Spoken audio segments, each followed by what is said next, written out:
原价238的高档自助餐，现在只要88啊！看到这样的团购信息，或许大家很多人都心动，但是在这儿给大家提一个醒：根据360安全中心的监测，最近呢这些低价团购虽然很受大家的欢迎，但是也成了一些不法分子钓鱼诈骗的鱼饵。我们一起来看一看。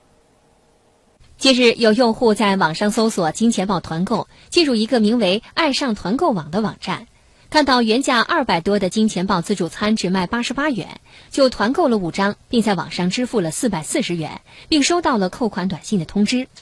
但是当他点击返回商家之后，网页竟然跳转到某游戏网站，显示充值成功，于是赶忙致电该团购网的客服，结果发现电话为空号，发现被骗为时已晚。